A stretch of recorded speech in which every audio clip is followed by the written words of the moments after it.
Hi, my name is Rajesh Patnaik और आज मैं आप सबके सामने एक कहानी बताने जा रहा हूँ। कहानी बताने से पहले बता दूँ कि इस कहानी में एक छोटा सा ट्रिगर वार्निंग है। कुछ ऐसे तथ्य है जिससे आपके मानसिक संतुलन को ठेस पहुँच सकती है। अगर ऐसा कुछ भी होता है तो याद रखिए कि आप अपने रक्षक खुद हैं। यदा यदा हि धर्मस्य ग्लानिर्भवति भारत अभ्युत्थानम् अधर्मस्य तदात्मानं सृजाम्यहम् परित्राणाय साधूनां विनाशाय च दुष्कृतां धर्म संस्थापनार्थाय संभवामि युगे युगे। जब जब धरती पे अधर्म का राज होगा और भारत की भूमि संकट में होगी, जब जब धर्म का विनाश होगा, तब तब मेरा जन्म होगा। अच्छे लोगों को बचाने के लिए और अधर्मियों का विनाश करने के लिए मैं हर युग हर पल जन्म लेता रहूंगा। मैं समय हूं, संसार से पहले जन्म लेने वाला और संसार के बाद भी रहने वाला समय। मुझे आप सबके बारे में ज्ञात है। मैंने आप सबकी तकदीर भी तय की है और गलती करने पर आप सबके लिए सज़ा भी तय किया है। आप सबकी कहानी जानता हूँ मैं, लेकिन आज जो कहानी मैं आपको बताने जा रहा हूँ, मेरी तरह आप सबके पास भी उस कहानी सुनने के बाद एक ही उत्तर रहेगा, खामोशी। आज की कहानी है अनामिका की।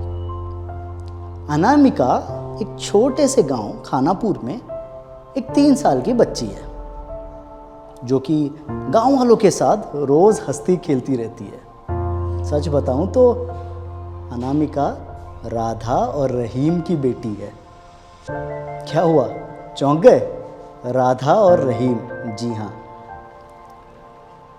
मोहब्बत धर्म नहीं देखता, मगर कुछ धर्म के लोगों ने मोहब्बत जरूर देखा। कुछ साल पहले कुछ लोगों ने राधा और रहीम के दोनों परिवारों को आंख के हवाले कर दिया था, मगर फिर भी उसके बाद राधा और रहीम ने सबको माफ करके अपनी छोटी सी बेटी अनामिका के साथ इस गांव में आके बस गए। कुछ दिनों से अनामिका की तबीयत कुछ ठीक नहीं है। वो बीमार है, बहुत बीमार है। बाहर खेल के आती है और बिस्तर पे पेट पकड़कर चुपचाप लेट जाती है, किसी से कुछ नहीं कहती। उस दिन राधा ने देखा कि अनामिका इसी तरह बाहर से खेलकर आई और पेट पकड़ के बिस्तर पर लेट गई। तो राधा आई और अनामिका को प्यार से सहलाते हुए पूछा, क्या हुआ बेटा, सब ठीक है ना? आयशा से लड़ाई हुई क्या? अनामिका कुछ नहीं बोली। ठीक है, माँ का प्यार दिखाने के लिए उसने अनामिका को अपने गोद में ले लिया तो उसको कुछ गीला सा लगा।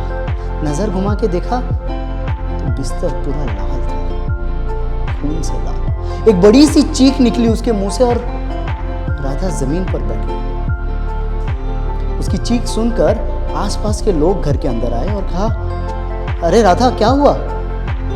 क्यों इतने जोर से चीखा? देखा तो राधा जमीन पर बैठी हुई एकदम लाश बन चुकी थी, कुछ नहीं कह रही थी।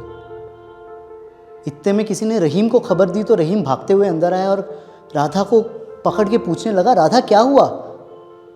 राधा और अनामिका दोनों चुप थे, सन्नाटा। कहा था ना मैंने, खामोशी। बार बार झंझोड़ कर पूछने पर राधा के मुंह से एक शब्द निकला जिसने सबका दिल दहला दिया, बलात्कार। इस घटना के कुछ ही दिनों में अनामिका गुजर गई। अगले दिन समोसे में लिपटकर अखबार में खबर आई, आज की ताजा खबर, आज की ताजा खबर, आज की ताजा खबर।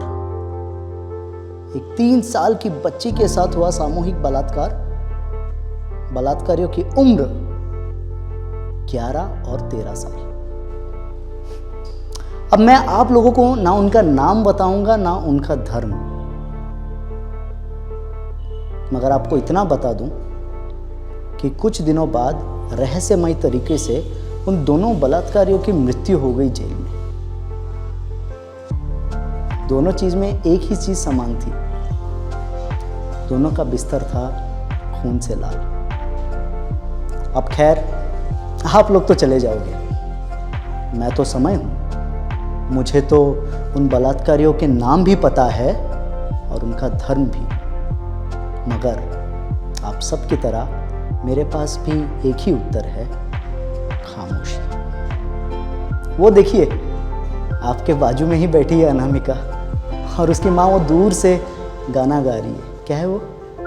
ओरी चिड़ैया नन्ही सी चिड़िया अंगना में फिर आ जा रे।